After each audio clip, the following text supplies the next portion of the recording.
ಮಳೆಯ ಅಭಾವದಿಂದಾಗಿ ಬೆಂಗಳೂರಿನಲ್ಲಿ ಅಂತರ್ಜಲ ಮಟ್ಟ ಸಿಕ್ಕಾಪಟ್ಟೆ ಕುಸಿದು ಹೋಗಿದೆ. ಸಾಕಷ್ಟು ಕೊಳವೆ ಬಾವಿಗಳೆಲ್ಲವೂ ಕೂಡ ಬತ್ತು ಹೋಗಿದೆ. ಬೋರ್ವೆಲ್ನಲ್ಲಿ ನೀರು ಬರ್ತಾ ಇಲ್ಲ. ಇನ್ನು ಕಾವೇರಿ ನೀರಂತೂ ಇಲ್ವೇ ಇಲ್ಲ ಅಂತ ಪರಿಸ್ಥಿತಿ. ಸೊ ನೀರಿನ ಸಮಸ್ಯೆ ಬಿಗಡಾಯಿಸ್ತಾ ಇದೆ. ಹೀಗಾಗಿ ಮುಂಬರುವ ಹೋಳಿ ಹಬ್ಬಕ್ಕೆ ಜಲಮಂಡಳಿ ಮಾರ್ಗಸೂಚಿಯನ್ನು ಬಿಡುಗಡೆ ಮಾಡಿದೆ. ನೀರಿನನ್ನು ಮಿತವಾಗಿ ಬಳಸಬೇಕು ಅಂತ ಹೇಳಿದೆ. ಸಾರ್ವಜನಿಕ ಸಲಹಾ ರೂಪದ ಪ್ರಕಟಣೆಯನ್ನು ಬಿಡುಗಡೆ ಮಾಡಿರತಕ್ಕಂಥ ಮಂಡಳಿ ಹೋಳಿ ಹಬ್ಬ ಸಾಂಸ್ಕೃತಿಕವಾದ ಆಚರಣೆಯ ಹಬ್ಬ. ಇದನ್ನು ತಮ್ಮ ಮನೆಗಳಲ್ಲಿ ವಾಸಸ್ಥಳಗಳಲ್ಲಿ ಆಚರಿಸೋದಕ್ಕೆ ಯಾವುದೇ ಅಭ್ಯಂತರ ಇಲ್ಲ. ಸಾಂಸ್ಕೃತಿಕವಾಗಿ ಆಚರಣೆ ಮಾಡೋದಕ್ಕೆ ಯಾವುದೇ ನಿಷೇಧ ಹೇರೋದಿಲ್ಲ. ಆದರೆ ಈ ಸಂದರ್ಭದಲ್ಲಿ ಮನೋರಂಜನೆಯಾಗಿ ವಾಣಿಜ್ಯ ಉದ್ದೇಶದಿಂದ ಈ ರೈನ್ ಡ್ಯಾನ್ಸ್, ಪೂಲ್ ಡ್ಯಾನ್ಸ್ ಇದನ್ನೆಲ್ಲ ಆಯೋಜಿಸೋದು ಸಮಂಜಸ ಅಲ್ಲ ಅಂತ ಹೇಳಿದೆ. ಅಂದರೆ ಹೋಳಿ ಹಬ್ಬಕ್ಕೆ ಯಾವುದೇ ರೈನ್ ಡ್ಯಾನ್ಸ್ ಇರಲ್ಲ, ಪೂಲ್ ಡ್ಯಾನ್ಸ್ ಇದೆಲ್ಲವನ್ನು ನಿಷೇಧ ಮಾಡಿದ್ದಾರೆ.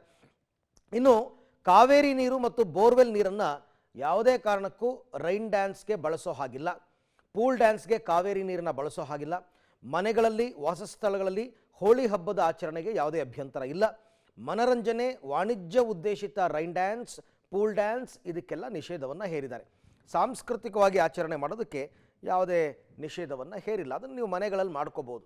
ಕೆಲವು ಕಡೆ ಎಲ್ಲ ಈ ರೆಸಾರ್ಟ್ಗಳಲ್ಲಿ ಇದಕ್ಕೆ ಹೋಳಿ ಹಬ್ಬಕ್ಕೆ ಅಂತಲೇ ಪ್ರೋಗ್ರಾಮನ್ನು ಆರ್ಗನೈಸ್ ಮಾಡಿರ್ತಾರೆ. ಅಲ್ಲೆಲ್ಲ ರೈನ್ ಡ್ಯಾನ್ಸು, ಪೂಲ್ ಡ್ಯಾನ್ಸ್ ಎಲ್ಲ ಇರುತ್ತೆ. ಅದಕ್ಕೆಲ್ಲ ನಿಷೇಧವನ್ನು ಹೇರಿದ್ದಾರೆ.